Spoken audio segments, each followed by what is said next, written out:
The galaxy was vast, full of stars, and full of countless species. Yet even in this endless universe, there was talk of a strange world, a world called Earth. The alien council had heard whispers about the humans who lived there, whispers that did not make sense. Some said humans were weak, small, and fragile. Others said they were strong, fearless, and impossible to understand. The council gathered inside a great hall made of crystal walls that glowed with silver light. Leaders from dozens of planets sat around a long table, their eyes fixed on the tall alien diplomat who stood at the center. His name was Kaler, a young but respected envoy from the Archon species. He had studied the stars, he had studied the wars, and he had studied the many civilizations of the galaxy. But even he did not know the truth about humans. "Why do we fear them?" one counselor hissed, his scales shining like wet stone. "They are a small race on a small planet. They should not matter." Another voice replied, deeper and colder. "Yet they survived every test we know would kill others. They fight wars, they heal, and then they rise again, no matter the cost." The hall fell silent. I turned to Kaler. It was his duty now. He had been chosen to travel to Earth, to see humans with his own eyes, to decide if they were a danger, or perhaps something even more. Kaler bowed his head, his silver cloak brushing against the glowing floor. "I will go," he said calmly, though his heart pounded inside his chest. "I will observe the humans. I will speak with them, and I will return with answers." The council approved, but their faces showed unease. Even they feared what Kaler might discover. The journey began. Kaler's ship cut through the void of space, a sleek vessel shaped like a blade of glass. He stared out the window, watching stars blur into lines as they entered faster than light travel. He thought about the stories he had heard. Humans laughed when other species cried. They risked their lives for strangers. They created art in the middle of war. It made no sense. Why would a fragile species waste energy on such strange things? Days passed in silence until finally the ship slowed. Through the window, Kaler saw it. A blue and green planet floating in the darkness. Earth. It was smaller than many worlds he had seen, yet something about it felt alive. Its oceans shimmered like liquid sapphires, its clouds curled like white smoke, and its lands stretched in endless shapes and colors. But it was not the planet that worried him, it was the beings who walked upon it. The ship descended through the clouds, engines humming softly. Cities appeared below, giant webs of light, glowing even against the night sky. Kaler's eyes widened. Humans had filled their world with fire, machines, and movement. He had expected primitive villages, but what he saw was a living planet of steel and stone. Millions of humans walking, driving, building, creating. He felt something stir in his chest. Was it fear or was it awe? The ship landed quietly on the outskirts of one of their cities, hidden from human eyes. Kaler stepped out, the air heavy with smells he had never known before. Smoke, earth, food, life. He pulled his cloak tighter. His translator device hummed softly in his ear, ready to capture human speech. This was it, the first step into the unknown. He walked along a quiet road, the lights above casting long shadows. Then he saw them, two humans walking together, laughing, their voices soft in the night. Kaler froze. These were not warriors, not leaders, not scientists. They were ordinary, yet something about their laughter shook him. It was warm, alive, and filled with something no alien he had ever met could explain. For the first time, Kaler felt doubt. How could a race so simple be so feared? And yet, deep inside, he felt the truth. There was something hidden in them, something the council had not understood. He turned back toward his ship, his mind burning with questions. This was only the beginning. The humans were not what he expected, and he was not sure if the galaxy was ready for what he was about to discover. Kaler could not sleep. The image of those two laughing humans stayed in his mind. It was such a small thing, yet it felt powerful. Laughter was not a sound he often heard among alien species. Most laughed only as mockery or cruelty. But here, These humans laughed with joy, with warmth, with something pure. The next day, Kaler prepared for his mission. He adjusted his cloak, hid the shine of his alien skin beneath a holographic veil, and activated his translator. If he was to study humans, he would need to blend among them. His first goal was simple: speak to a human directly. The city stretched before him like a living machine. Buildings scraped the sky, vehicles raced along the streets, and bright signs flickered with strange symbols. Humans moved in every direction. Some rushed, some wandered, some stared at glowing devices in their hands. So much noise, so much energy.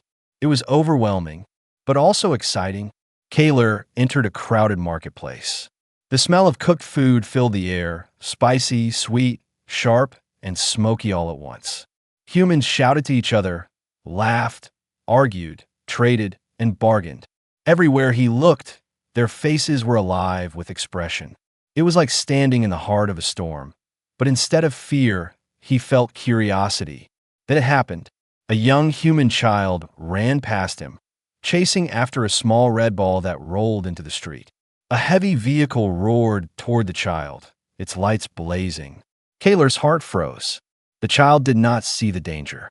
But before Kaler could move, another human leapt forward. A woman, tall and fast, snatched the child away just as the vehicle screeched past. The crowd gasped, the child cried, and the woman held him close. Her hands shook, but her eyes were strong. Kaler could not believe what he had just seen. Most species in the galaxy would never risk their life for another. Instinct told them to survive first, protect themselves. But this woman had acted without thought, sacrificing safety for someone else. Why? Why would humans do such a thing? He approached slowly, his translator ready. "Is the small one safe?" he asked, his voice calm, though his heart raced. The woman looked up at him, surprised but not afraid. "Yes, he's fine," she said, brushing dust from the child's face. Her eyes softened. "Thank you for asking, stranger." Kaler studied her carefully. "No suspicion, no hostility. Only gratitude." She smiled faintly before walking away with the child. That smile pierced him deeper than any weapon. It carried something he could not name, something more dangerous than power, something stronger than fear. Later that night, Kaler reported to his ship's log. "Day 1, he recorded. "Humans are unpredictable. They risk their lives for others. Even for strangers, their emotions are not weakness. They are strength. I will continue to observe, but I fear the Council has underestimated them." The following days brought more surprises. He watched humans work together to build structures. He watched them argue fiercely, yet still share food afterward. He saw them care for their sick, protect their young, and create music that stirred the air with beauty. Kaler felt something he had never felt before: respect. But there's also fear. For every act of kindness, he saw acts of violence. Humans fought with each other. They shouted. They struck. They waged war, even among their own kind. How could a race be both saviors and destroyers? How could they hold both light and shadow in their hands at the same time? One evening, as Kaler walked along the glowing river that cut through the city, a group of humans noticed him. They waved and invited him to join their fire. He hesitated, but curiosity won. He sat among them, listening as they shared stories, jokes, and dreams. They did not know he was alien, yet they welcomed him as if he had always belonged. The warmth of the fire was nothing compared to the warmth of their voices. And as he listened, Kaler realized something chilling. If humans could make him, a trained diplomat of the galaxy, feel at home among strangers in only a few hours, then what could they do to the rest of the galaxy? He ended his log that night with trembling hands. "The humans are unlike any species we have ever met. They are fragile but unbreakable. They are violent but compassionate. They are dangerous but beautiful. I do not know if they are the galaxy's greatest hope or its greatest threat." And in the distance, as the humans laughed by the fire, Kaler stared at the stars. Somewhere out there, the Council waited for his judgment. But deep inside, he already knew. This first contact had changed everything. Kaler's reports were not enough. The alien council demanded proof. They wanted more than stories of laughter and kindness. They wanted to know if humans were truly as strong and dangerous as the whispers claimed. So Kaler prepared the next step. He would not just observe. He would test them. Using hidden technology, he created small trials across the city. Nothing too obvious, but enough to push humans beyond what most species could endure. He expected to see fear, weakness, and retreat. But what he found shook him. The first test came during a storm. Rain fell in heavy sheets, and lightning cracked the sky. A bridge collapsed near the river, trapping several humans under metal beams. Kaler watched from the shadows. In most alien worlds, survivors would flee, leaving the trap behind. But not here. Humans rushed toward the wreckage, pulling, lifting, bleeding, shouting. One man's arm was broken, yet he still used his other arm to drag a stranger free. A woman with torn clothes lifted debris twice her size, her body shaking, but her eyes burning with determination. Kaler's throat tightened. How could such fragile bodies hold so much power? The second test was fire. In the heart of the city, a building burned, flames licking the sky. Kaler stood hidden as smoke swallowed the streets. Most species would wait for machines or soldiers to handle such danger. But humans ran straight into the flames. They covered their faces with cloth, carried water in buckets, broke down doors. They carried out children, pets, and even strangers they had never met before. One young man stumbled out coughing, his skin burned, yet he smiled when he placed a crying baby into its mother's arms. Kaler felt a chill spread through him. This was no ordinary courage. This was something deeper, something alien to the galaxy, but natural to humans. The final test came in silence. Kaler wanted to measure human endurance, so he followed a group of mountain climbers who scaled cliffs higher than city towers. The air thinned, the rocks cut their hands, and the cold bit into their bones. Yet they climbed step by step, refusing to stop.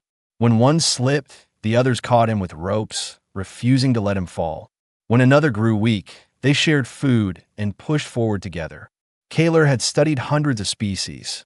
Most would abandon the weak to survive. But these humans refused to leave anyone behind. They did not climb as individuals. They climbed as one.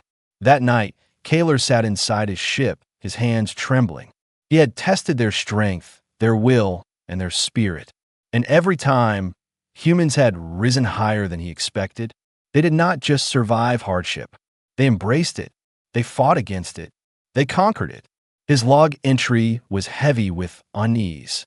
Humans break the rules of nature. They are small, yet they lift weights beyond reason.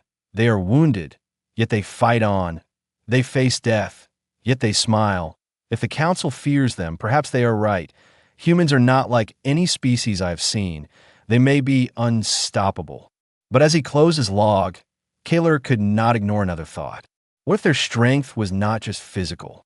What if something deeper, hidden within their spirit, made them unlike all others? The galaxy did not yet understand, but Kaler was beginning to. Humans were more than strong. They were dangerous because they refused to give up. And as he gazed at the humans celebrating after the fire, cheering even through their pain, he whispered to himself, "This is only the beginning." Kaler thought he had seen enough. He had tested humans with storms, fire, and mountains. He had witnessed strength, courage, and stubborn will. But nothing could prepare him for what was about to happen. It began with the sky. One moment it was clear and bright. The next it was torn apart by fire. A massive alien vessel, damaged and burning, entered Earth's atmosphere. Kaler froze when he saw its shape. It was no human ship. It was from the Korth Dominion, one of the oldest and proudest empires in the galaxy. The ship had lost control and was falling. If it crashed into the city, thousands would die, humans and aliens both. Kaler's instincts told him to flee. He was not supposed to interfere. His duty was only to watch and record. But before he could act, he saw them. Humans, ordinary men and women, looking up at the falling fire with wide eyes. And instead of running, they moved. Fire trucks screamed through the streets. Helicopters roared into the sky. Civilians gathered to guide people to safety. Doctors rushed to prepare for the wounded. Children were carried in the arms of strangers. It was chaos, yet it was not hopeless. Every human seemed to know their part. Every human seemed ready to fight back against disaster itself. The ship struck the edge of the river, its hull ripping through steel and concrete. Flames erupted, smoke towered, and alien figures stumbled from the wreckage. Kaler gasped. Korth soldiers, tall and armored, their scales black like obsidian. They were enemies of the Council, proud and ruthless, and now they were weak, injured, helpless. Kaler expected humans to attack or retreat in fear, but what he saw left him speechless. Humans ran toward the aliens. They pulled soldiers from burning wreckage, carried them on stretchers, poured water on their wounds. The Korth soldiers were too stunned to resist. Never in their long history had they been saved by outsiders, especially not by such fragile beings. One scene burned into Kaler's memory. A human firefighter pulled a Korth warrior twice his size out of a wall of flames. The alien's armor was cracked, his body shaking. "Stay with me," the human shouted, dragging him across the ground. The warrior stared at him with disbelief. "You saved me? Why?" The firefighter coughed through the smoke, his eyes fierce. "Because you're alive. That's enough." Kaler's heart pounded. This was the human spirit the Council had never understood.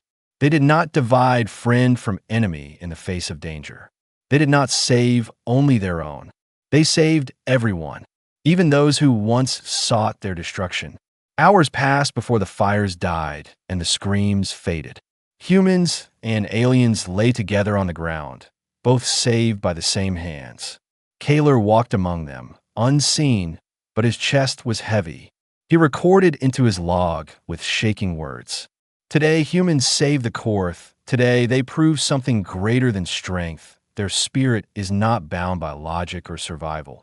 Their spirit reaches beyond war, beyond hate. They save even those who would never save them. This is terrifying, and yet it is beautiful. When the Korth commander finally regained his breath, he looked at the humans around him. His voice was low, broken with disbelief. "You are not like any race we know." And for once, the proud warrior's eyes carried respect. That night, as the city lights flickered against the dark sky, Kaler sat alone in his ship. He replayed the images in his mind. The laughter, the strength, the sacrifice. The humans had revealed something more dangerous than weapons. Something the galaxy could never control. It was not their bodies, not their armies, not their machines. It was their spirit, unshakable, unbreakable, unstoppable. Kaler whispered to himself as he closed his report. If the galaxy fears them, it is right to fear. But if the galaxy hopes for survival, it may need them. Kaler had seen strength. He had seen courage. He had seen sacrifice. But now he faced the strangest mystery of all. Not human weapons, not human machines, but something invisible. Something called emotion. Other species had feelings too: fear, hunger, anger, sometimes even joy. But they were limited, predictable, easy to understand. Humans were different. Their emotions were storms, unpredictable and powerful. One moment they wept, the next they laughed. One moment they fought, the next they forgave. It made no sense, and yet it gave them power. Kaler decided to study this hidden strength more closely. He followed a group of humans through their daily lives. He saw a family gather at a dinner table, tired from work but smiling at each other. He saw parents give food to their children while eating less themselves. He saw friends argue fiercely, then embrace as if the fight never happened. Each act was simple, yet filled with something no alien council could measure. The moment that struck him most came in a hospital. Kaler disguised himself again, his translator ready. He watched as doctors and nurses rushed from room to room. A young boy lay weak on a bed, machines beeping around him. His parents held his hand, their eyes full of both pain and hope. The boy whispered, "Don't cry, I'll be strong." Tears fell from the mother's face, but she smiled. "You already are," she said. Kaler felt a shiver run through him. He had seen warriors face death with pride, but he had never seen love itself fight against despair. Later, Kaler spoke quietly to a human scientist. He asked, "Why do you care for each other so deeply, even when it brings you pain?" The scientist laughed softly. "Because without care, we are nothing. Pain means we love. Love makes us strong." Kaler's eyes narrowed. Love? In the galaxy, love was rare, seen as weakness, distraction, or even madness. But here it was a weapon sharper than steel, stronger than fire. He tested again. He watched soldiers who lost comrades continue to fight harder, not weaker. He watched friends travel across continents just to comfort each other. He saw humans write songs, poems, and stories filled with grief, joy, and longing. No machine, no weapon, no counsel could explain why such things gave them strength. But Kaler saw the truth. Their emotions did not break them. Their emotions made them rise. One night, while recording his log, Kaler whispered, "This is the greatest danger. Humans do not only endure through strength of body, they endure through heart. Their emotions drive them beyond reason. They fight harder because of love. They heal faster because of hope. They unite because of friendship. No other species can match this. It is their greatest mystery and their greatest weapon." But with discovery came fear. For Kaler knew what the council would say. If humans carried such power inside their hearts, they could change the balance of the galaxy. Some would see it as hope, others would see it as threat. And Kaler stood in the middle, torn. The final moment of that day sealed his thoughts. He saw a group of humans standing together under the night sky. They laughed, cried, sang, and embraced all at once. Their hearts beat in unison, though each one was different. Kaler felt it, not in his ears, not his mind, but deep in his soul. The human mystery was not something to study from afar. It was something that could touch even him. He ended his log with trembling words. "The council asked me to measure humans, but how do you measure love?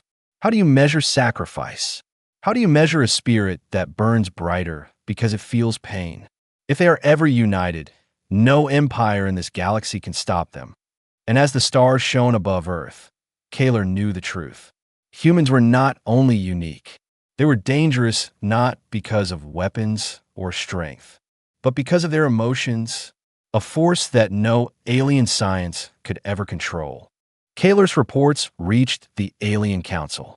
Every word, every recording, every description of human strength and human spirit. The great hall of crystal light was filled with silence as the leaders of the galaxy listened. And when the last word was spoken, chaos erupted. "They are dangerous," shouted a scaled counselor, his tail striking the floor.